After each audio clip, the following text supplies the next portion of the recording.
मेरे प्यारे मित्रों, मैं आज अपनी 70वीं लघु कहानी दो पाटन के बीच आपके सामने लेकर के उपस्थित हूँ। आज मेरी कहानी सुन कर के आपको ये एहसास होगा कि दुनिया में किस किस तरह के लोग हैं। कई मित्र मेरे ऐसी समस्याओं में शायद फंसे हुए होंगे और मेरी ये जो कहानी है मेरे ही किसी मित्र के साथ ऐसा घटित हुआ है जिसके ऊपर आधारित है, जिसे मैंने शब्दों का जामा अपना पहनाया है।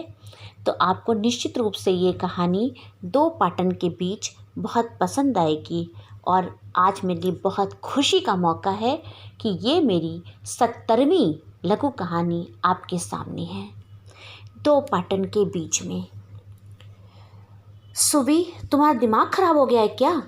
पैसों के लिए क्या तुम यहाँ रह रही थी? मुझे तो ऐसा लगता है कि तुमने अपने पति को भी पैसों के लिए छोड़ दिया होगा।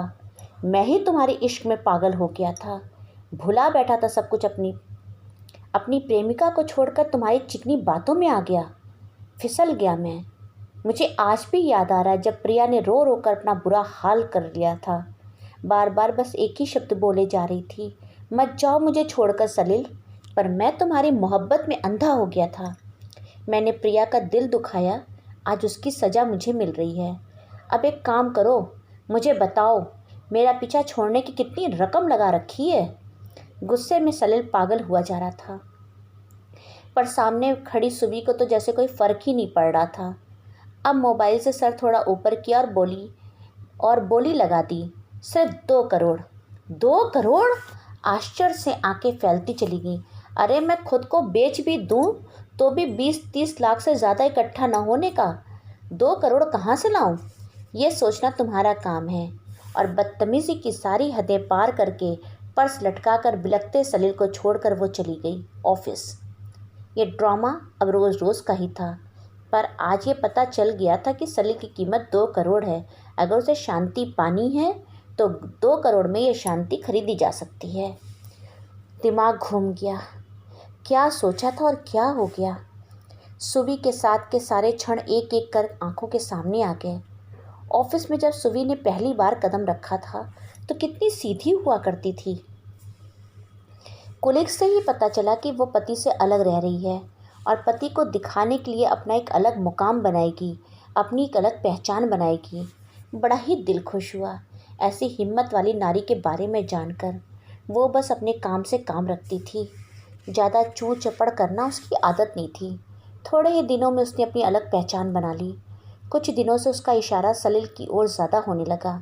अब तो यार दोस्त भी नाम लगा लगा कर जोड़ने लगे।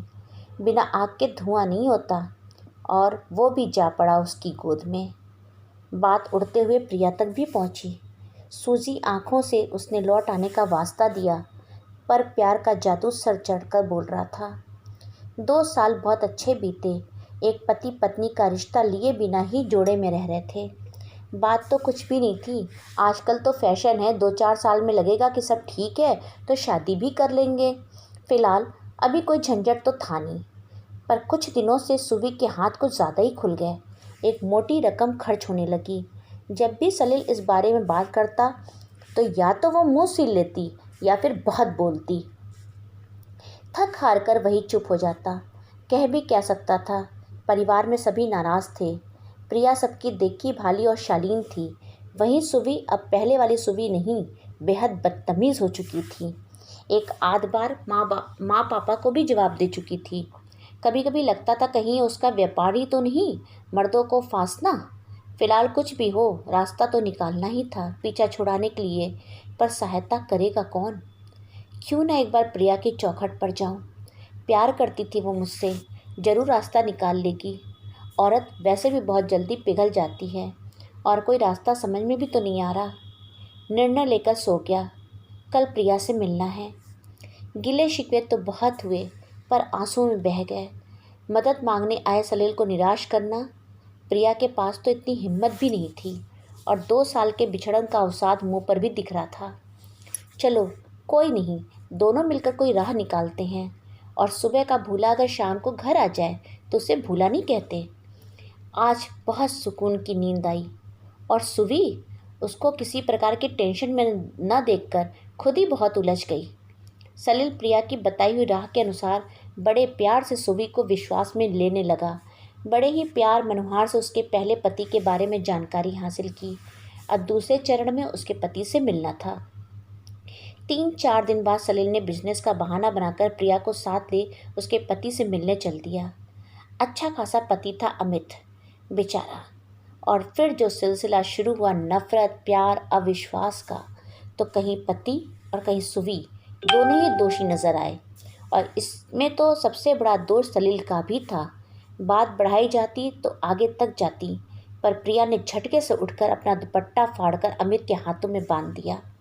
अगर आप मानते हो तो मैं आज से आपकी बहन हूँ। मेरे मंगेतर को अब आप ही आज़ाद कर सकते हैं। भैया, आप अपना भी घर बसाइए और मेरा भी। अनजाने ही अमित और सलील दोनों की आंखें बहने लगीं। बिल्कुल मेरी प्यारी छोटी बहन, मैं चलता हूँ अभी तुम्हारे साथ तुम्हारी भाभी को लेने। दरवाजे पर अचानक अमित को देख थर्रा उठी सुवी, पर अमित ने बड़े नपे अंदाज में घुटने के बल बैठकर अपने कान पकड़कर माफ़ी मांग ली उस अपराध के लिए जो उसने किया ही नहीं। सकपकाई सुवी के भी आंखों से आंसू बह निकले। सब भूल एक बार में ही क्षमा हो गई। अब नहीं जीना पड़ेगा सलील को दो पाटों के बीच। धन्यवाद मेरे मित्रों। मेरी ये नई कहानी आपको अवश्य पसंद आई होगी। मेरी ये 70वीं लघु कहानी थी। मैंने जो अपनी 70 कहानियाँ लघु कहानियाँ लिखी हैं कहानी सुपर जंक्शन पर, आप उसे एक के बाद एक सुन सकते हैं। इसके अलावा मेरी 14 लघु कथाएँ हैं और 3 अति लघु कथाएँ हैं और 2 उपन्यास सेवा, मन ने ढूंढे 21 मन के, ये मेरे प्रकाशित हो चुके हैं।